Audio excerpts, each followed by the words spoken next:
अस्सलाम वालेकुम नाजरीन, आप देख रहे हैं program the review Kamran Yusuf और शहबाज राना के साथ। द रिव्यू में हम पाकिस्तान की मईशत, खारजा अमूर और नेशनल सिक्योरिटी से जुड़े मामलों पर बात करते हैं। एक दफ़ा फिर पाकिस्तान और भारत के दरमियान कशीदगी अरूज पर है। उसकी वजह 22 अप्रैल को मकबूजा कश्मीर के पहलगाम के ज़िले में जो वाक़या पेश आया, जिसके नतीजे में कुछ 26 वहाँ पर जो टूरिस्ट थे वो मारे गए। और एज़ यूजुअल स्क्रिप्ट के मुताबिक भारत ने अभी वो हमला जारी ही था कि विद इन मिनट सबसे पहले तो भारतीय मीडिया ने पाकिस्तान के ऊपर इल्ज़ाम किया। उन्होंने तो पूरी अपनी जजमेंट दे दी कि इस हमले के पीछे पाकिस्तान मुलव्विस है। और जो भारत के प्राइम मिनिस्टर नरेंद्र मोदी वो उस वक्त सऊदी अरब के दौरे पर थे, अपना विजिट जो है वो कट शॉर्ट करके वापस आए और आते ही जो उन्होंने उनकी कैबिनेट कमेटी ऑन सिक्योरिटी है उसका इजलास बुलाया और उसमें फिर बाकायदा तौर पर पाकिस्तान पर एज यूजुअल इल्ज़ाम लगाया गया। और उसके बाद जो सीरीज ऑफ स्टेप्स उन्होंने लिए हैं, जो सबसे इंपॉर्टेंट स्टेप अभी तक जो डिप्लोमेटिकली इंडियन गवर्नमेंट ने लिया है वो 1960 की इंडस वाटर ट्रीटी है,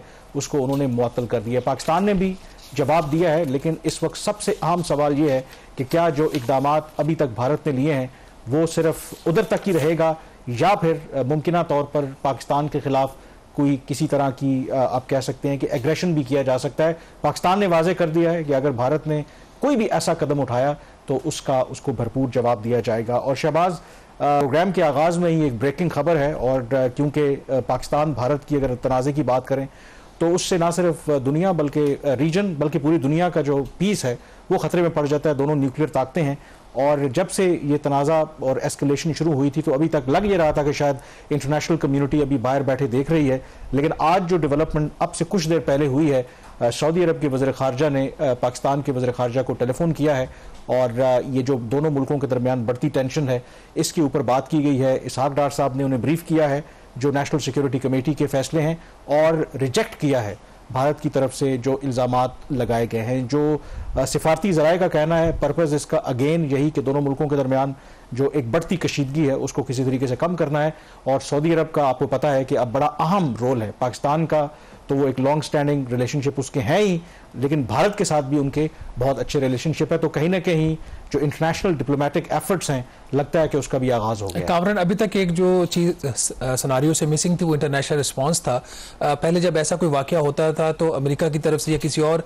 अहम मुल्क की तरफ से सालसी की बात होती थी। ये एक बड़ी और अहम डेवलपमेंट आपने कहा ब्रेकिंग स्टोरी है कि एक राब्ता हुआ है सऊदी अरब के वज़ीर ख़ारजा की तरफ से। और आपने बिल्कुल ठीक कहा, सऊदी अरब का जो इन्फ्लुएंस है वो पाकिस्तान का तो एक बरादराना ताल्लुक है ही। अब जो सऊदी अरेबिया का और भारत के जो ताल्लुकात हैं उसके अंदर सऊदी अरब का रोल बहुत अहम है। इसमें ये जो कॉल है ये क्या कोई सालसी के लिए कॉल थी या एक इनिशियल एक पाकिस्तान ने अपना जो है एक रिस्पांस दिया, उनको अपनी पोजीशन बताई है? इस पे कुछ फर्दर डिटेल्स हैं इस हवाले से? देखें, इसका जो हिंट है वो तो खुद इसहाक डार साहब ने आज, आपको पता है कि सेनेट का इजलास था जहां पर मुत्तफिका तौर पर करारदाद पास की गई। एक तो पाकिस्तान ने कहा कि दहशतगर्दी की हर तरह की हम मजम्मत करते हैं, लेकिन जो इल्ज़ामात भारत ने पाकिस्तान पर लगाए हैं उनकी भी मजम्मत करते हैं। तो उसमें उन्होंने तकरीर में ये हिंट दिया था कि सऊदी वज़ीर ख़ारजा उनके साथ बात करना चाहते हैं और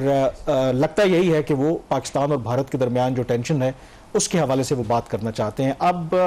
ये ऑफ कोर्स पता नहीं है कि वो बातचीत है, क्या वो भारत की तरफ से कोई पैगाम है या फिर ऐन मुमकिन है, क्योंकि माजी के अंदर भी अगर आपको देखा है कि अमेरिका का आपने जिक्र किया तो अमेरिका, सऊदी अरब जो है बाज़ दफ़ा वेस्ट और अमेरिका के बिहाफ के ऊपर भी इस रीजन के अंदर डिप्लोमेसी करता रहा। 2019 में आपको पता है बालाकोट का वाक़या हुआ, उसके बाद पाकिस्तान ने जो रिस्पॉन्ड किया तो उस वक्त भी जो सऊदी अरेबिया वो बहुत ज़्यादा इन्वॉल्व था।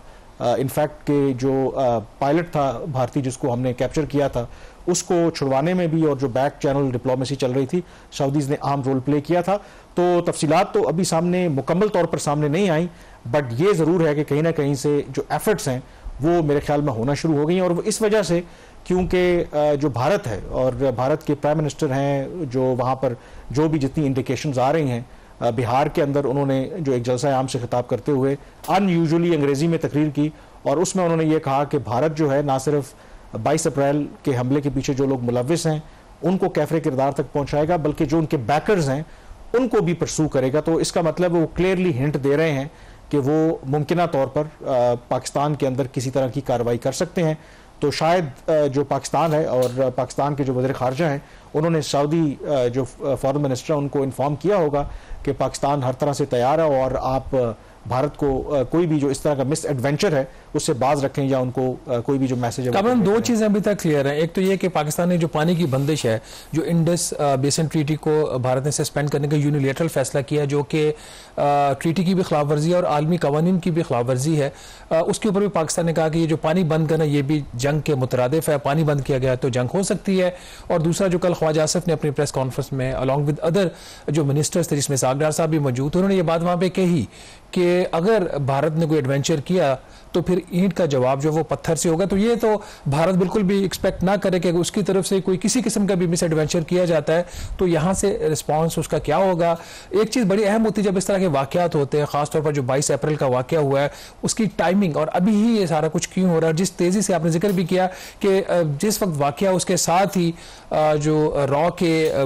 उनकी जो बैकिंग से जो ट्विटर के ऊपर, एक्स के ऊपर जो उनके अकाउंट्स है वहाँ से पाकिस्तान के ऊपर इल्ज़ाम लगाया गया, फिर जिस बरकरफ्तारी से जो FIR रजिस्टर हुई इस वाक़े की, ये सारी चीज़ें इंडिकेट करती हैं कि जो फॉल्स फ्लैग ऑपरेशन की पाकिस्तान बात कर रहे हैं उसमें कुछ सच्चाई लगती है। भारत के प्राइम मिनिस्टर का भारत में ना होना, अगर पाकिस्तान के आप सर्कमस्टांसेस डोंट फॉरगेट कि JD वैंस जो अमेरिका के नायब सदर है वो भी भारत में मौजूद थे जब ये वाकया हुआ। वो भारत में मौजूद थे। पाकिस्तान के अंदर अगर आप देखें, हो सकता है भारत ने ये सोचा हो कि यहाँ पे जो ओवरऑल पाकिस्तान में पॉलिटिकल एक इंस्टेबिलिटी की सूरत हाल है, सिक्योरिटी सिचुएशन पाकिस्तान उस तरीके से ठीक नहीं है, दो सूबों के अंदर हालात में काफ़ी कशीदगी है। लेकिन एक चीज़ जो हमेशा रही, जिसको भारत ने हमेशा अंडर एस्टिमेट किया है, वो ये है कि हमारा अंदरूनी जो भी इख्तलाफ हो, सियासी जो भी कुफ्ते हो, मीडिया के साथ जो कुछ हो रहा हो, वो सारी चीज़ें अपनी जगह पे, जैसे ही ऐसी कोई चीज़ बाहर से होती है तो जो लोग हैं, जो मुख्तलिफ सोसाइटी के ऑर्गन्स हैं, वो सारे इकट्ठे होते हैं और इक्वल रिस्पॉन्स। ये आपने बिल्कुल पॉइंट उठाया है कि भारत की कैलकुलेशन में शायद कि इस तरह का ऑपरेशन करके एडवांटेज लिया जाए, क्योंकि इस वक्त बिल्कुल आप ठीक कह रहे हैं कि पाकिस्तान को कई फ्रंट्स के ऊपर चैलेंजेस का सामना है। हमारे और हर मुल्क के अंदर डिफरेंसेस होते हैं, but you are absolutely right कि जब भारत के साथ बात आएगी लड़ाई की या इस तरह का मिस एडवेंचर करते हैं तो फिर जो डिफरेंसेस हमारे वो सेट असाइड करके लोग इकट्ठे हो जाएंगे। और आज हमने उसका मुजाहरा देखा भी कि जो सेनेट के अंदर यूनानिमस करारदाद पास हुई, अपोजिशन के PTI के लोगों ने भरपूर उसमें सपोर्ट किया और कहा कि ये बिल्कुल ऐसा मौका है कि जहां पर एज अ पाकिस्तानी सारे इकट्ठे खड़े हैं। तो ये मेरे ख्याल में भारत अगर किसी खुशफहमी में है कि शायद इस वक्त हमारे जो भी प्रॉब्लम्स हैं तो उसकी वजह से एडवांटेज ले सकता है, तो ये मेरे ख्याल में उनकी बात दुरुस्त नहीं है। लेकिन दूसरा आई थिंक जो मेरे लिए जो सबसे इंपॉर्टेंट बात है, देखें जो बाकी स्टेप्स लिए गए हैं ना, मसलन मिलिट्री एडवाइजर्स को एक्सपेल करना, वाघा अटारी बॉर्डर को बंद कर देना, जो सार्क के तहत स्पेशल वीज़ाज दिए जाते थे, एग्जाम्पशंस वगैरह थी, वो ख़त्म कर देना, पाकिस्तानी वहाँ पर मौजूद थे उनको निकाल देना, ये इस तरह के मेजर्स हैं जो माजी में भी दोनों मुल्क लेते रहे हैं। लेकिन जो इंडस वाटर ट्रीटी को सस्पेंड करना, I think this is the most significant decision. और इसमें जो इम्पोर्टेंट आई थिंक फैक्टर है, मुझे लगता है कि एक तरफ तो पाकिस्तान और भारत के दरमियान बाकी जो मसाइल वो दहशतगर्दी से मुतालिक हो या कश्मीर से मुतालिक हो वो अपनी जगह पे, ये जो वाटर वाला मसला है, इंडस वाटर ट्रीटी वाला जो मामला है, ये इटसेल्फ टेररिज्म से भी, कश्मीर से भी कहीं ना कहीं जुड़ा हुआ, उससे ये बड़ा इशू है, ये सेपरेटली किसी बड़े तनाज़े को जन्म दे सकता है। और इसी वजह से अगर आप नेशनल सिक्योरिटी कमेटी का स्टेटमेंट देखें, उसमें बड़ा वाजे उन्होंने कहा है और एक सटल मैसेज भी है कि एक तो अगर पाकिस्तान को जो उसके हिस्से का पानी है अगर रोका गया भारत की तरफ से, उसको ऐलान जंग तस्वुर किया जाएगा। और आगे वो ये कह रहे हैं कि पाकिस्तान अपनी जो पूरी ताकत है, जो पूरा जो स्पेक्ट्रम है नेशनल पावर का, उसको इस्तेमाल करेगा। जो पूरा जो ऑल स्पेक्ट्रम की बात होती है ना, ऑल स्पेक्ट्रम के अंदर जाहिर है कि न्यूक्लियर, उसके अंदर न्यूक्लियर फिर ऑप्शन भी होता है। मतलब और माजी के अंदर फर्स्ट यूज वाली जो बात है, it is no more relevant. माजी के अंदर जो देखें न्यूक्लियर जो डॉक्ट्रिन्स है ना आपके, वो एम्बिगुअस होते हैं, क्लियर नहीं कि किस सूरत में आप इस्तेमाल करेंगे। लेकिन माजी में मुझे याद है कि एक आध SBD के जो हेड थे, उन्होंने एक जर्मन मैगजीन को चंद साल पहले एक इंटरव्यू दिया था, बड़ा एक गैर मामूली रेयर इंटरव्यू था। तो उसमें उनसे ये सवाल हुआ था कि पाकिस्तान किस सूरत में ये सोच सकता है कि अपने जो ये जौहरी हथियार है इस्तेमाल करे। तो उसमें एक एलिमेंट ये शामिल था कि अगर भारत पाकिस्तान का पानी रोके और पाकिस्तान को खुशहाली की तरफ धकेलने की कोशिश करे, पाकिस्तान को स्ट्रेंगुलेट करने की कोशिश करे, और जिसकी वजह से पाकिस्तान की जो एग्जिस्टेंस है अंडर थ्रेट आ जाएगी, तो that could also trigger a nuclear option. तो और पानी, अगर आप थोड़े से अगर नंबर्स भी देखें, हमारी जो ज़राअत है GDP में उसका कितना हिस्सा है, कितनी नौकरियां जनरेट होती हैं ज़राअत से और कितना हमारा जो उसमें फिर पानी पर कितना हम इन्हिसार करते हैं जो 3 रिवर जो हमारी एक ट्रेडिशनल एक फॉरेन पॉलिसी लाइन भी रही जिसको कश्मीर को पाकिस्तान की शहर कहा गया है। बहुत सारे लोग इसको एक जियोग्राफी के कॉन्टेक्स्ट में देखते हैं, उसमें पानी का भी एक उसमें उनसर शामिल है। दूसरी बात ये कि तो ये तीनों जो रिवर है ना, चिनाब, इंडस, झेलम, ये भारतीय मकबूजा कश्मीर से ही होकर आते हैं। होकर तो ठीक है, तो शहर उसी कॉन्टेक्स्ट के अंदर कहा गया ना। दूसरा जो भारत ने ये जो ट्रीटी है इसको सस्पेंड करने की बात की, उसमें पहले जो वो बात कर रहे थे 2-3 उसमें जो उन्होंने लॉजिक्स जो उन्होंने अपनी तरफ से दिए हैं कि ट्रीटी रीनिगोशिएट क्यों होनी चाहिए, मॉडिफाई क्यों होनी चाहिए, उसमें उन्होंने डेमोग्राफिक जो चेंजेस है भारत उसका जिक्र किया, फिर क्लीन एनर्जी का जिक्र किया उन्होंने। उसके साथ उनका जो अंडरलाइन एजम्पशंस थे 1960 में जब ये मुआहिदा हुआ तो वो चेंज होंगे, तो इसलिए हम इसको चेंज करना चाहते हैं। वो चीज अब टेररिज्म जिसको ये लिंक कर रहे हैं, ये तो बात की बात है ना। ये तो लगता है ऐसा कि ये सारा जो वाकया है ये किया ही इसलिए गया है कि ये ट्रीटी जो है इसमें की जा सके। आई डोंट नो हमारे पास कितना भी टाइम है या नहीं ब्रेक में जाने से पहले, बट इस वक्त जो हमारी ट्रीटी है ना, जो भारत तो कह रहा है कि उसने सस्पेंड कर दी है। जो ट्रीटी इटसेल्फ है, अगर आप इंटरनेशनल लॉ है, कामरान अगर Vienna convention on the law of treaties देखें, ये 1969 की ये कन्वेंशन है, वियना कन्वेंशन, और इसका जो आर्टिकल 57 है, इसके 3 आर्टिकल्स बढ़े हैं। मैं इसमें अगर देख लें, आर्टिकल 42 ये कहता है कि जो ट्रीटी है बायलैटरल या कोई भी इंटरनेशनल ट्रीटी है, ये सस्पेंड हो सकती है या मॉडिफाई हो सकती है इन दी लाइट ऑफ वो जो मखसूस ट्रीटी होगी, जो इस केस में इंडस बेसिन ट्रीटी है, अगर उसकी जो आर्टिकल उसकी रोशनी में, तो यहां पे तो कोई सस्पेंशन का मैकेनिज्म है ही नहीं। अगर कोई मॉडिफिकेशन है वो भी म्यूचुअल है, उसमें भारत यूनिलैटरल नहीं कर सकता। फिर उसी का जो वियना कन्वेंशन का आर्टिकल 57 है वो ये कहता है कि सिर्फ कंसल्टेशन के जरिए ही ये चेंजेस होते हैं, और जब तक ये नहीं होगी उस वक्त ये ट्रीटी जो है सस्पेंड जो है वो कंसीडर ही नहीं हो सकती। तो ये सारी चीजें अपनी जगह पे, और जो इसमें फिर मोर इम्पोर्टेंटली डोंट फॉरगेट के ये जो अपर और लोअर रिपेरियन के जो राइट्स हैं, हम क्योंकि लोअर रिपेरियन है, तमाम दरिया भारत से होकर के आते हैं। Even in the absence of A treaty, जो लोअर रिपेरियन इंटरनेशनल लॉ के तहत उनके कुछ राइट्स होते हैं, आप उनका पानी उस तरीके से रोक नहीं सकते। जिस तरह लैंड लॉक कंट्री है वो, उसके पास इंटरनेशनल तजारत के आपके वो सीज को इस्तेमाल कर सकता है, अपना लैंड रूट इस्तेमाल कर सकता है। आपका पाकिस्तान और अफगानिस्तान के एग्जाम्पल है, कहा जाता है ना कि हम अफगानिस्तान की तजारत बंद नहीं कर सकते, लैंड लॉक्ड है। और लैंड लॉक्ड कंट्री के और ये जो लो रिपेरियन कंट्रीज के जो राइट्स है इंटरनेशनल कन्वेंशन के अंदर प्रोटेक्टेड है। जबरदस्त एग्जाम्पल जो है पाकिस्तान के केस में, तो भारत के केस में पाकिस्तान लो रिपेरियन है, चाइना के केस में भारत जो है वो लो रिपेरियन है। होगा तो ब्रह्मपुत्रा और जो इंडस रिवर है एक्चुअली तिब्बत से शुरू होता है, और 2016 में भी जब उड़ी अटैक हुआ था तो उसके बाद भारत ने कहा था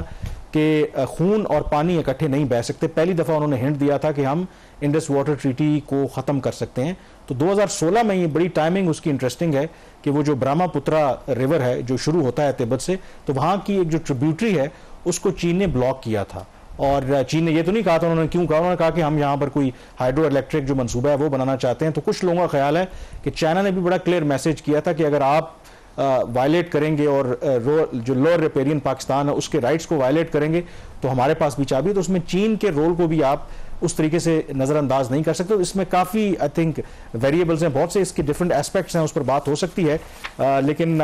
इस पर हम पूरा जो प्रोग्राम है इसी पे फोकस करेंगे, और इसके जो डिप्लोमेटिक इम्प्लीकेशंस हैं और ख़ास करके इंडस वाटर ट्रीटी की जो टेक्निकल एस्पेक्ट्स हैं, क्या क्या ऑप्शंस पाकिस्तान के पास है अगर भारत ना सिर्फ ये मुअत्तल कर रहा है बल्कि ये इंडिकेशंस भी आ रही हैं कि वो मुमकिन तौर पर इसको एब्रोगेट भी कर सकता है। तो फिर पाकिस्तान क्या करेगा? ब्रेक के बाद इन तमाम इश्यूज के ऊपर बात करेंगे।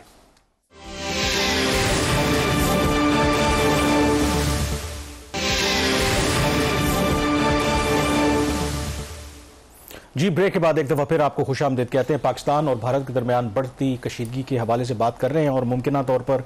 क्या जो खदशात हैं और आगे क्या हो सकता है उस पर मजीद बात करने के लिए हमें स्टूडियोज़ में ज्वाइन किया है एम्बेसडर जौहर सलीम साहब ने। पाकिस्तान के सेक्रेटरी खारजा रह चुके हैं और इस वक्त प्रेसिडेंट भी हैं इंस्टीट्यूट ऑफ रीजनल स्टडीज़ के। बहुत शुक्रिया जौहर सलीम साहब प्रोग्राम में ज्वाइन करने के लिए।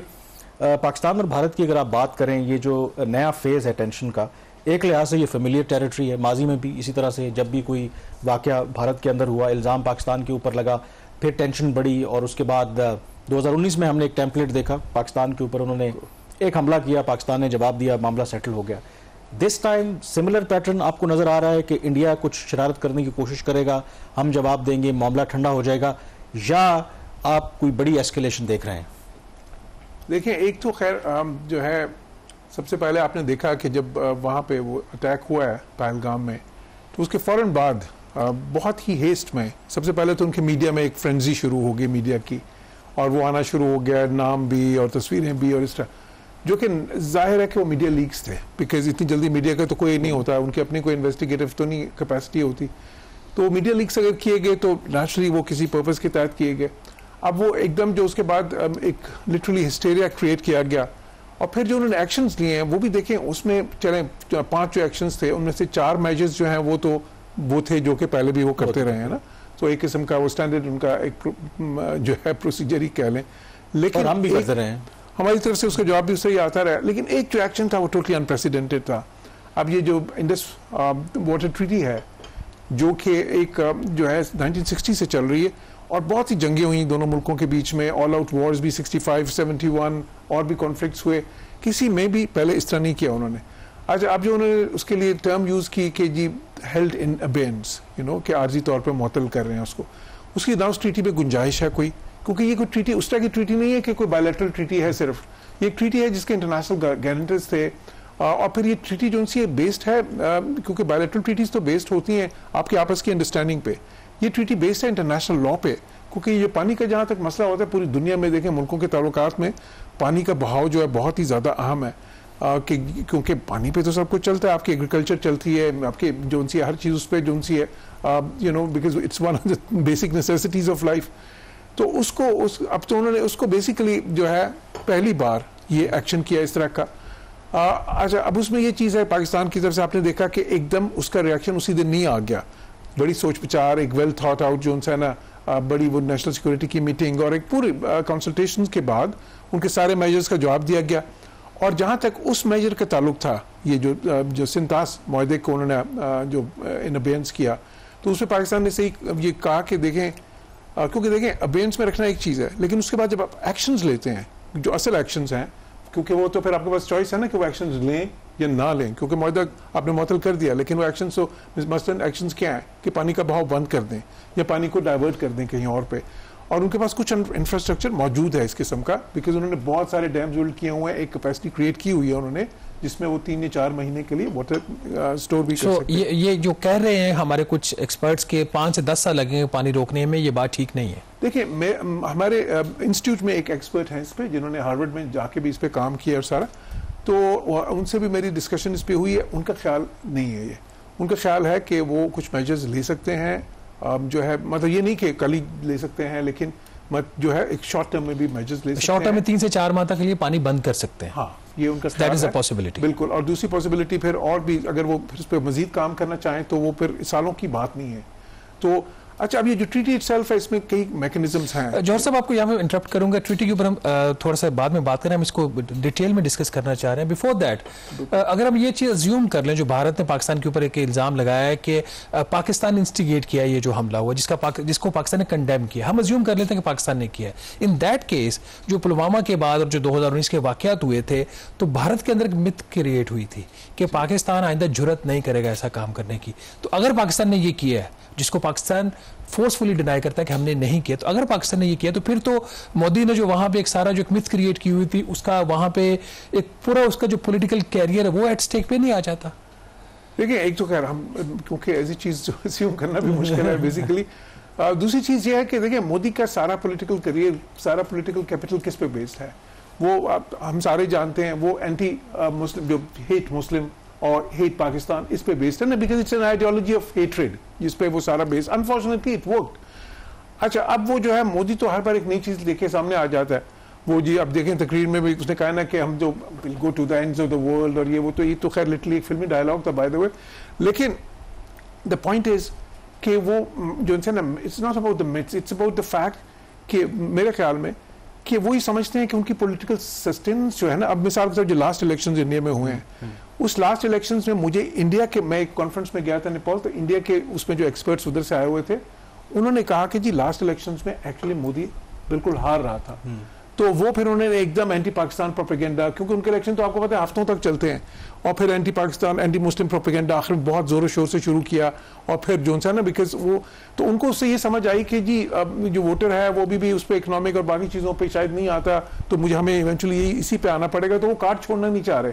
तो उसको एक सस्टेन करना चाह रहे हैं। बिकॉज अगर वो लेट्स से कि ये कार्ड उनके पास से खत्म हो जाता है, तो इंडिया की जो इकोनॉमिक डेवलपमेंट है, सो कॉल्ड जो इकोनॉमिक ग्रोथ की सारी मिथ है, उसमें बहुत से होल्स। लेकिन सर इसमें जो प्राइस है, देखें जो बात शहबाज कर रहे थे, मैं उसको रीफ्रेज कर दूं क्वेश्चन को, कि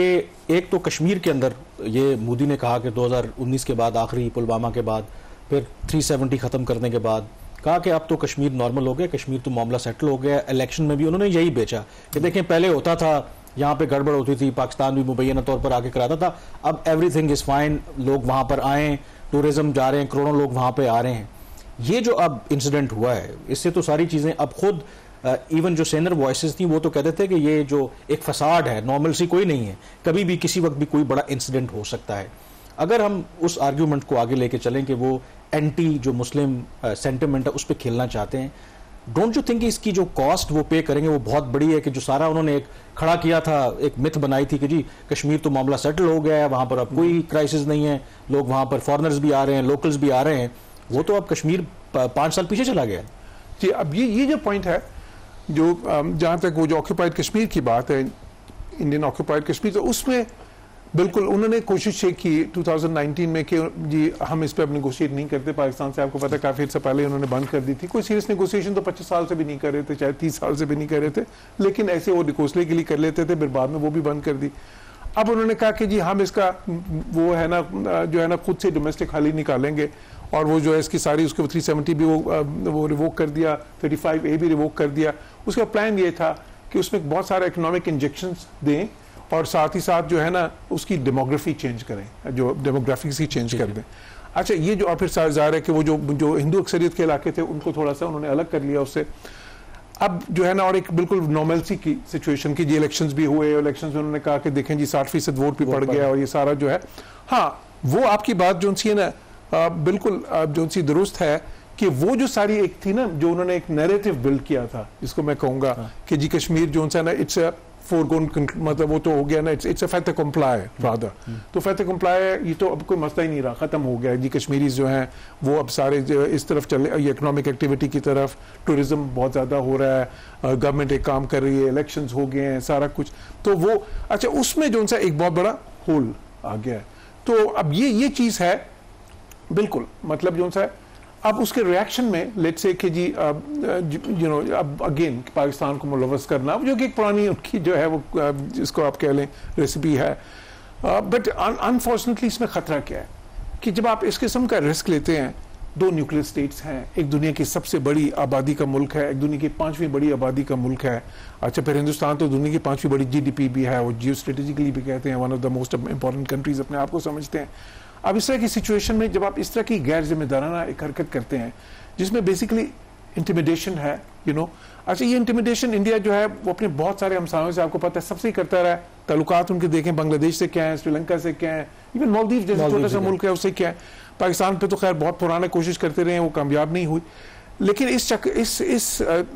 कोशिश में आपने क्या कर दिया, आपने एक ऐसा इतना एस्केलेट कर दिए चीजें, आपने जैसे कहते हैं ना, I would call it a spiral of escalation, एक लेजर ऑफ एस्केलेशन किसको भी कहा जाता है, वो आपने शुरू कर दिए, जिसका नतीजा बहुत ही खतरनाक हो सकता है। अच्छा, अपने थॉट्स को जरा होल्ड करें, यहाँ पे ब्रेक लेंगे और फर्दर इस पे डिस्कशन करेंगे। बिल्कुल कि जो एक माहौल अब भारत के मीडिया ने, भारत की गवर्नमेंट ने जो बनाया है, अब उसे निकलना भी है, कैसे निकलना है और आगे क्या हो सकता है, ब्रेक के बाद उस पर फर्दर डिस्कशन करेंगे।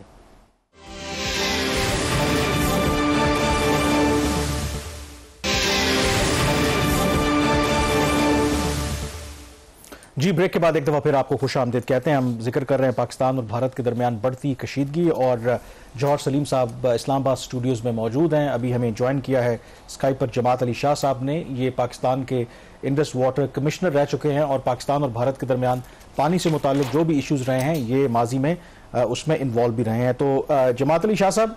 जो सबसे बड़ा इस वक्त जो फैसला भारत ने ऑफकोर्स लिया कि इसको सस्पेंड करना या हेल्ड इन अबेयंस जो इंडस वाटर ट्रीटी है, माजी में दोनों मुल्कों के दरमियान जंगें भी हुई, बहुत से तनाज़ात हुए, लेकिन ये ट्रीटी महफूज रही। सबसे पहले आपका मैं व्यू लेना चाहूंगा, क्या भारत के पास या इवन पाकिस्तान के पास ये इख्तियार है कि आप यूनिलैटरली इस ट्रीटी को हेल्ड इन अबेयंस कर सकें? बहुत शुक्रिया जी शहबाज साहब। ये ट्रीटी में एज सच कोई प्रोविजन नहीं है कि ट्रीटी को कोई स्क्रैप कर सकता है, चेंज कर सकता है यूनिलेटरली, या इसको हेल्ड इन अबेयंस कर सकता है। उसमें तो सिंपली ये है कि अगर दोनों मुल्क मिलकर इसको प्रोविजंस को रेटिफाई कर सकते हैं और फिर वो ट्रीटी का हिस्सा बन जाएगी। अगर कोई शिक निकालना चाहते हैं तो वो उसको रेटिफाई करके निकाल लें और ट्रीटी से वो निकल जाएगी। इसका मतलब है कि ये प्रोविजंस हैं वो इसमें प्लस माइनस मिलकर हो सकती हैं, लेकिन ट्रीटी जो है ये एक परमानेंट डॉक्यूमेंट है, क्योंकि रिवर तो सारी उम्र के लिए फ्लो करने हैं और सारी उम्र के लिए जो है पाकिस्तान ने इंडिया को दे दिए हैं और हमारा राइट उन्होंने तस्लीम किया ट्रीटी में। तो जाहिर है कि जब तक ये पानी जो है दरियाओं में बहता रहेगा और जो है दोनों मुल्क सलामत रहेंगे तो ट्रीटी जो है वो चलती जाएगी। इसमें तो कोई दो राय नहीं है। अब इनका जो है उनकी तरफ से एक सस्पेंशन का, शाह साहब जो सस्पेंशन का एक लेटर पाकिस्तान को लिखा गया है हेल्ड इन अबेयंस करने का, उसमें जो उन्होंने 3 वजूहात दी हैं रेफरिंग टू आर्टिकल 12(3) जो बेसिन ट्रीटी है उसका, उसमें वो कह रहे हैं कि डेमोग्राफिक जो है पॉपुलेशन की वो चेंज हो गई है, फिर वो कह रहे हैं कि हमें क्लीन एनर्जी की तरफ जाना है, और तीसरा फैक्टर उन्होंने मेंशन किया अंडरलाइंग अजम्पशन का। आपके ख्याल में ये जो तीनों रीजंस थी जिसकी बेस पे वो पिछले कुछ अरसा से इसको मॉडिफाई और नेगोशिएट करना चाह रहे थे दोबारा, ये वैलिड रीजंस थे या एक्सक्यूजेस थे उनकी तरफ से? देखिए ये तो मैच एक्सक्यूजेस हैं। ट्रीटी जो है वो एंटेल्स करती है जो प्रोविजन और जो इसकी कमीशन की ड्यूटीज हैं या इसमें जो दर्ज है, क्योंकि ट्रीटी की क्लासेज के मतलब, ट्रीटी की प्रोविजन के मतलब, ट्रीटी के अंदर जो प्रोजेक्ट्स हैं या इसमें जो शिकें आती हैं उनके मतलब कोई अगर किसी को एतराज है दोनों में से एक मुल्क को तो उसकी डिबेट, डिस्कशन और रेजोल्यूशन हो सकती है। बाकी ये है कि कहीं पे अटैक हो जाए खुदा न खास्ता या कुछ हो जाए तो इट डजंट मीन कि ये ट्रीटी की वजह से और ट्रीटी को जो है वो कैंसिल कर दिया जाए या सस्पेंड कर दिया जाए। ये तो महज एक जो है ना वो ढोंग है और उसकी बेसिस आप बेहतर जानते हैं कि 2016 में मोदी साहब जो है उन्होंने पहले आते ही जो है ना वो कहा था कि हम दरियाओं का पानी रोक लेंगे, और ये पहली स्टेटमेंट थी इंडियन ऑफिशियल लेवल पर। जो सलीम साहब माशाल्लाह फॉरेन ऑफिस में रहे हैं, अली शाह साहब वो भी कह रहे हैं 2016 उड़ी अटैक के बाद उन्होंने कहा था कि खून और पानी जो है वो इकट्ठे नहीं बह सकते। मैं वापस आपकी तरफ आऊंगा, जौहर सलीम साहब भी स्टूडियोज में मौजूद हैं, इनसे मैं पूछना चाहूंगा जो नेशनल सिक्योरिटी कमेटी का इजलास हुआ तो उसमें बड़ा एक सटल मैसेज भी कन्वे किया गया जो मुझे समझ आया है कि पानी को रोकना ये पाकिस्तान की रेड लाइन है, और उसमें कहा गया है कि अगर पाकिस्तान के हिस्से का पानी भारत रोकेगा तो उसको ऐलान जंग तस्वुर किया जाएगा। जो सेंटेंस मुझे जिसने स्ट्राइक किया कि पाकिस्तान वो करेगा, रिस्पॉन्ड करेगा with full force across the complete spectrum of national power। तो ये जरा मुझे बताएं कि इसका क्या मतलब है? Does that mean कि हम कन्वेंशनल के साथ साथ जो नॉन कन्वेंशनल जो ऑप्शन है ये उसकी भी हम बात कर रहे हैं, मतलब इट को trigger a potential nuclear option अगर वाकई इंडिया इंप्लीमेंट करता है अपने फैसले के ऊपर? जी देखिए, एक तो खैर ये कि पानी पे इस चीज़ की बहुत सी मिसालें मौजूद हैं कि मुल्कों के दरमियान जंगें हुई हैं जब इस किस्म के, बिकॉज ये देखें ये वो क्रूशल चीज़ें हैं जो कोई भी मुल्क जो है वो अफोर्ड भी नहीं कर सकता, बर्दाश्त भी नहीं कर सकता, क्योंकि ये तो उसकी बेसिक सस्टेनेंस का मामला आ जाता है ना। तो पाकिस्तान ने जो कहा है उसका मतलब यही है कि अगर इंडिया, बिकॉज ट्रीटी जिस तरह मैंने कहा ट्रीटी इन अबेयंस रखना एक बात है, लेकिन उसके बाद आप इस तरह के जब एक्ट करते हैं, जब एक्चुअल अगर आप पानी रोक देते हैं, बिकॉज एक चीज़ होता है ट्रीटी आपने कह दिया मतलब होगी है। और उसमें बड़ा इंटरेस्टिंग है कॉन्ट्रडिक्शन देखें कि उन्होंने ये ऐलानात सारे किए कि जी इस वजह से सपोजिटली कि जी एक एक्ट ऑफ टेररिज्म हुआ है जिसमें पाकिस्तान मुलव्वस है, ये उनका इल्ज़ाम है। लेकिन दूसरी तरफ जो सस्पेंड वो जो खत लिखा है जिसमें इन अबेयंस का, उसमें कोई ऐसी बात, उसमें सारी टेक्निकल रीजंस दी हैं, तो उससे भी एक हिपोक्रेसी जाहिर होती है कि आप लिखने में कुछ और रीजंस दे रहे हैं, बोलने में कुछ और रीजंस दे रहे हैं। अब पाकिस्तान ने जो कहा है, जाहिर है पाकिस्तान ने जो कहा है उसकी सिंपल अगर उसको मैं उसमें उर्दू में कहूँ तो उसका मतलब यही कि फिर जो भी मीन्स हमारे पास अवेलेबल हैं वो हम सारे एम्प्लॉय करेंगे टू इंश्योर कि जो हमारा बेसिक राइट है वो जो है उसको आप वायलेट ना कर सकें। इस पॉइंट के ऊपर मैं जमात अली शाह साहब, ये मैं कुछ जो इंडिपेंडेंट एक्सपर्ट्स हैं उनको भी देख रहा था वो कहते हैं कि एक ट्रीटी को सस्पेंड करना एक बात, कुछ लोगों का ख्याल है कि technically it is next to impossible कि भारत जो है वो पाकिस्तान का पानी रोक सके। अगर उसको रोकने के लिए बहुत मेगा डैम्स चाहिए, एक ऐसा नहरी निज़ाम चाहिए जिसको बहुत साल लग सकते हैं। क्या आप तो वहां पर आई एम श्योर के साइट्स को विजिट भी करते रहे हैं, डू यू थिंक कि इमीडिएटली अगर भारत इंप्लीमेंट करना चाहे तो इस डिसीजन के ऊपर इंप्लीमेंट कर सकता है, इमीडिएटली पाकिस्तान के ऊपर उसका असर पड़ सकता है? इसका जवाब यह है कि इमीडिएटली बिल्कुल नहीं कर सकता, लेकिन जब उन्होंने ये ऐलान कर दिया है कि पानी को हम रोकेंगे, उसके बाद उन्होंने हेल्ड एंड अबेंस कर दी है, तो अब हमारा ये ड्यूटी बन जाती है कि हम वो तमाम लवाजमात एंडेवर कोशिशें करें कि ट्रीटी को किस तरह हम सेव करें और किस तरह इंडिया को टेबल पे लाएं, किस तरह वर्ल्ड को ओपिनियनाइज करें, और फिर अगर सूरत हाल कंट्रोल से बाहर हो जाती है तो फिर तो वो लास्ट रिजॉर्ट है, जो कि हमारी जो इसने फैसला किया है सिक्योरिटी जो कमेटी है, वो तो लास्ट रिजॉर्ट है। और जाहिर है कि पानी अगर पाकिस्तान के पास नहीं होगा तो 24 करोड़ हैं, ये और सालों में 26, 27, 30 करोड़ हो जाएंगे, तो इनको फूड और फाइबर का मसला जो है वो तो पेश आएगा, और ये फिर एक क्रिमिनल एक्ट हो जाएगा कि लोगों को ये खाने से और पानी और पीने से महरूम कर रहे हैं। फिर तो उस वक्त हक बनता है महल हमारे साथ रहें, क्योंकि हमें यहाँ पर एक ब्रेक लेना है, और ब्रेक जब हम वापस आएंगे तो पाकिस्तान के ऑप्शंस के ऊपर बात करेंगे कि क्योंकि ये खबरें भी आ रही हैं कि अभी तो उन्होंने हेल्ड इन अबेंस की है। आज कुछ ये इतलात भी आ रही थी, अमित शाह ने भी कोई एक मीटिंग चेयर की है वहां पर, कि इसको वो अगले स्टेप के ऊपर एब्रोगेट भी कर सकते हैं। तो फिर हम क्या करेंगे, ब्रेक के बाद इस पर बात करेंगे।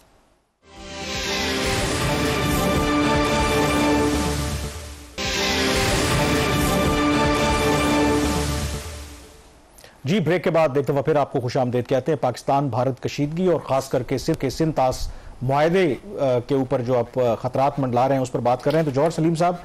जो भारत से जो खबरें आ रही हैं, अभी तो उन्होंने मुअत्तल किया है सिर्फ, लेकिन ये इतलात भी आ रही हैं कि अगले स्टेप में वो इसको एब्रोगेट भी कर सकते हैं। अगर वो एब्रोगेट करते हैं, क्या ऑप्शंस हैं हमारे पास डिप्लोमेटिकली, इंटरनेशनल कवानीन के मुताबिक, अदर देन के जो बाकी हम जो भी ऑप्शंस एक्सरसाइज करेंगे, क्या हमारे पास ऐसे लीगल रास्ते हैं कि हम भारत को रोक सकें ऐसा काम करने से? जी बिल्कुल। एक तो खैर जिस तरह मैंने कहा कि सिंतास मुआहदे में कोई ऐसी क्लॉजेज नहीं है जो इस चीज़ की इजाज़त देते हैं कि आप यूनिलैटरली इसको अबेंस में रखें, जिस तरह जमात शाह साहब ने भी कहा। और खैर यूनिलैटरली एब्रोगेट करना तो उससे भी एक बहुत आगे का इकदाम होगा। तो अगर इस तरह की कोई चीज़ भारत करता है, जो कि ऑफ कोर्स इससे भी बहुत संगीन प्रोवोकेशन होगी जो अभी वो कर रहे हैं, तो उस सूरत में पाकिस्तान के पास लीगल रास्ते भी हैं, डिप्लोमेसी के रास्ते भी हैं, यूनाइटेड नेशंस तक में आप, और डिप्लोमेसी जो मैं कह रहा हूँ वो बायलैटरल भी है, मल्टीलैटरल भी। और लीगल ऑप्शंस क्या हैं? देखिए, सबसे पहले तो गारंटर्स हैं सिंतास मुआहदे के। ये सिंतास मुआहदा ऐसे नहीं है कि दो मुल्कों के दरमियान मुआहदा हो गया, ये तो वर्ल्ड बैंक के ऑस्पिसेस में हुआ था, इसमें और भी गारंटर्स हैं। आप ये you would be probably surprise कि इसमें जो इसके डिस्प्यूट रेजोल्यूशन मैकेनिज्म्स है ना, उसमें कई मैकेनिज्म्स में उन्होंने इस तरह की इवन MIT डाली हुआ है, यूनिवर्सिटी जो है इंपीरियल कॉलेज लंदन डाल, बहुत सी इंटरनेशनल इंस्टीट्यूशंस उसमें। अब मैं उस पर तफसील से नहीं जाना चाहता, उसकी स्टेजेस हैं डिफरेंट कि आप क्या क्या मैकेनिज्म्स जो हैं। तो इंटरनल मैकेनिज्म्स हैं उस ट्रीटी के, फिर जो लीगल मैकेनिज्म्स उस ट्रीटी से बाहर अवेलेबल हैं। फॉर एग्जांपल देखेंगे इंटरनेशनल कोर्ट ऑफ जस्टिस है, आर्बिट्रेशन जो है काउंसिल्स हैं दुनिया में, ICSID है, फिर इस तरह फिर यूनाइटेड नेशंस में इस पे जो है ना, बिकॉज ये तो यूनाइटेड नेशन, ये तो इंटरनेशनल लॉ की सरीहीन वायलेशन होगी ना, इस पे तो आप यूनाइटेड नेशंस में GA में जनरल असेंबली, और पाकिस्तान इस वक्त आपको पता है कि नॉन परमानेंट मेंबर भी है UN सिक्योरिटी काउंसिल का, उसमें भी आप जा सकते हैं। तो बिकॉज ये तो आप एक तरफ से मतलब आप एक मुल्क को वॉर की तरफ धकेलने वाली बात है ना। तो इसमें कई चैप्टर्स हैं UN के जिसमें आप अंडर दोज चैप्टर 1 है मिसाल के तौर पे, फिर चैप्टर 6 और 7 में आपको कई ऐसी क्लॉजेस मिल जाती हैं। वो तो फिर हमारे जो एक्सपर्ट्स हैं सारे वो देखेंगे, और लेकिन एक रेंज ऑफ ऑप्शंस एग्जिस्ट करती हैं। और फिर उसके बाद जब हमने ये भी कहा कि देखें फिर हमारे पास जो अवेलेबल मीन्स हैं हम सारे बरूए कार लाएंगे, तो वो अगर ऐसी चीजें करता है तो ये इसका मतलब ये नहीं कि पाकिस्तान के पास उसके बाद कोई उसके जवाब के लिए रास्ते नहीं है। अच्छा, जमात अली शाह साहब, इसमें गारंटर तो है वर्ल्ड बैंक, लेकिन वर्ल्ड बैंक के पास ऐसी कोई ताकत नहीं है जिसके तहत अपना कोई फैसला वो इन्फोर्स कर सके भारत के ऊपर। तो अगर हम Vienna convention on the law of treaties देखते हैं, उसके मुताबिक तो ये जो ट्रीटी है इंडस बेसिन ट्रीटी, तो बिल्कुल अपनी जगह पर, उसमें ऐसी कोई क्लॉज ही नहीं है। अगर इंटरनेशनल लॉ को भी देख लें तो आज भी जो इंडस वाटर ट्रीटी है वो इफेक्टिव है, फंक्शनल है और ऑपरेशनल है as per the international law. तो अगर भारत ये चीज नहीं मानता और अपनी चीज पे इंसिस्ट करता है, और कीपिंग इन माइंड के वर्ल्ड बैंक के पास कोई ऐसी इन्फोर्समेंट की ताकत नहीं है, तो फिर पाकिस्तान के पास क्या डिप्लोमेटिक चॉइस बचती है, या इंटरनेशनल लॉ के अंदर पाकिस्तान को क्या प्रोटेक्शन हासिल है? देखिए जी, इसमें शहबाज साहब, ये जो एंडेवर हैं, कोशिशें हैं, ये साइड बाय साइड चलती हैं, क्योंकि हमने एब्रोगेशन को एक्सेप्ट नहीं करते, इसको हेल्ड इन अबेयंस को एक्सेप्ट नहीं किया, हम एब्रोगेशन को भी एक्सेप्ट नहीं करेंगे, और हम under the treaty court of arbitration का दरवाजा ना करेंगे कि वर्ल्ड बैंक वो बनाए। हम यूएन सिक्योरिटी काउंसिल में जा सकते हैं, हम आईसीजे को जा सकते हैं, हम हमारे जो अलाइज हैं, लेट्स सपोज हम समझते हैं कि हमारे अलाइज हैं, यूएसए है, रशिया है, चाइना है, मिडल ईस्ट है, बरतानिया है, हम इनको ये बावर करवाएं कि ये जो इशू अराइज हो चुका है, इसके कॉन्सिक्वेंसेस जो हैं वो बड़े हार्मफुल होंगे दोनों मुल्कों के लिए। तो मैं समझता हूँ ये तमाम कोशिशें अपनी जगह पर जारी रहेंगी। हमने कोशिश ये करनी है कि इंडिया जो है वो ट्रीटी से पीछे हट गया है, उसको हम वापस टेबल पर लाएं। अगर ट्रीटी के अंदर जो प्रोविजन है उसको कुछ शिकायतें हैं तो अंडर आर्टिकल 9(1) मैकेनिज्म मौजूद है, वहां पे दे और उसको जो है वो कमीशन रिजॉल्व करे, फिर नहीं तो न्यूट्रल एक्सपर्ट है, कोर्ट ऑफ आर्बिट्रेशन है, दोनों गवर्नमेंट आपस में कर सकती हैं। वक्त क्योंकि हमारे पास कम है, वक्त कम है, बिल्कुल आप ठीक कह रहे हैं। आखिरी मैं सवाल जौहर सलीम साहब आपसे करना चाहूंगा। एक क्लीशे ही है कि हर क्राइसिस के अंदर एक अपॉर्चुनिटी होती है। एक अगर उसकी फ्लिप साइड देखें कि कई अरसे से कश्मीर के ऊपर बहुत ज्यादा बात नहीं हो रही थी, कम से कम ये पाकिस्तान इंडिया के दरमियान जो टेंशन हुई है, इशू इंटरनेशनलाइज हुआ है, जब इस वाक़े का जिक्र हुआ है तो नीचे वो न्यूयॉर्क टाइम्स हो, BBC हो, CNN हो, वो लिखते हैं कि Kashmir is a flash point, ये वो। डू यू थिंक कि इस सारे क्राइसिस के अंदर जब डस्ट सेटल डाउन होगी तो हो सकता है जो भारत बातचीत नहीं करना चाहता, इंटरनेशनल प्लेयर मजबूर करें भारत को कि वो पाकिस्तान के साथ बातचीत करके कोई वे आउट निकाले? मैं ज्यादा ऑप्टिमिस्टिक तो नहीं लग रहा आपको, या do you think there is always a possibility इस तरह की? देखिए, इंडियन जो इंट्रांसिजेंस है कश्मीर इशू पे, जम्मू एंड कश्मीर डिस्प्यूट पे, वो बहुत ही पुरानी है। देखिए 70 साल से ये चल रहा है, मतलब ये, और ये चीज़ जो सी उन्होंने खुद कमिट की पहले, ये इंडिया ने यूएनएससी के जो रेजोल्यूशन जो भी इस पे एप्लीकेबल हैं, इंडिया तो उस पर पार्टी है, बल्कि वही लेके गया था ये यूएनएससी में मसला। उसके बाद उन्होंने हमेशा ये कहा कि हम ये प्लेबिसिट करेंगे, बाद में आहिस्ता आहिस्ता उसे विड्रॉ कर गए और मुकम्मल विड्रॉ कर गए। अब हमने बहुत से सालों से, जिस तरह मैंने कहा कि पिछले 30-40 सालों से हमने नहीं देखा कि वो कोई सीरियस इस पर कन्वर्सेशन करना चाहते हैं। अभी भी अब उनको ये जम है कि जी हम अब इतनी बड़ी इक्तिसादी पावर बन गए हैं, अब हमारे जो वर्ल्ड का ये जो जियो स्ट्रेटेजिक्स इस वक्त अब जो चेस बोर्ड है उसमें हमारी पोजीशन ऐसी है जो अनअसेलेबल है, और पाकिस्तान जो है ना, हमारा गैप बहुत बढ़ गया। और फिर मोदी की जिस तरह सारी इंडिया जो है ना एंटी पाकिस्तान आइडियोलॉजी है और एंटी मुस्लिम आइडियोलॉजी है, उसमें इस चीज़ का अमकान कम है। लेकिन जो चीज़ हुई है जिस तरह आपने कहा, वो ये है कि दुनिया को फिर एक बार पता चल गया, और न सिर्फ दुनिया को पता चला बल्कि इंडिया के अंदर भी सबको पता चला कि देखें जो जम्मू एंड कश्मीर डिस्प्यूट है। चले, बहुत शुक्रिया जौहर सलीम साहब, हमारे पास वक्त ख़त्म हो गया है। जमात अली साहब को भी बहुत शुक्रिया। आज के प्रोग्राम से इतना ही, मुझे और कामरान यूसुफ को इजाज़त दीजिएगा। अल्लाह हाफिज़।